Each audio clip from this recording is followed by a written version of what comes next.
And when it comes to Parasite SEO, like that's the most grayish, blackish hat thing that people are doing these days. Another one that we are seeing again is again getting very popular is age domains. So, what do you think of like working with age domains and strategies that are working well for you in the age domain market? Yeah, so it's working really well again because Google has again lessened its like processing and resources and things like that. It's doing less resources so that it can put all those resources into AI, and it's removed some of the anti-spam systems and things that it had before that would check at domain registrar levels and things like that. Right.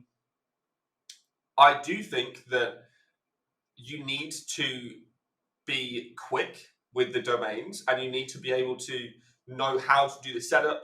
You need to know how to do the redirects correctly. You need to know how to do redirect chaining and things like that, to get the most out of them.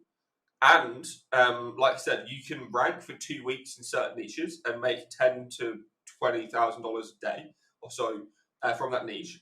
And if you buy a domain for $5,000, then just rank it for 2 weeks, then your ROI is absolutely insane, right? So there's a lot of money to be made inside of it. It's just a lot. We have a lot higher failure rate, right? So if it's, and especially because domains are getting so expensive at the moment, most domains that we're buying for the niches because we're doing competitive niches, right? Most of the domains that we're buying, normally we're trying to buy domains that have active history. So they're still ranking for keywords, or the site's still indexed and things like that. We don't want age domains that have lost their equity in Google's algorithm. We need that equity to still be maintaining so that we can use it to rank for new keywords. Most of those domains are at minimum going to cost $2,000, $3,000 to be able to get, right? A lot of them are going to be like $15,000, $20,000, $25,000. If some of those fail, which I guarantee you some of them will, right?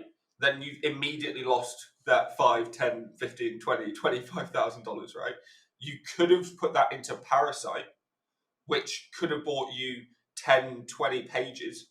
And I guarantee you a few of those pages are going to succeed. So I tend to prefer to use Parasite over age domains just because the ROI and the results are a lot safer than it is using domains. However, I've seen you get a lot more control with the domains, right? Because you get your own pages, all this sort of things and stuff. You'll have higher CTR, all of that kind of stuff, unless some could argue about publishers and things, right? However, like I said, it's mainly due to cost. I don't want to go and invest hundreds of thousands of dollars into domains that might not work tomorrow, right? Okay.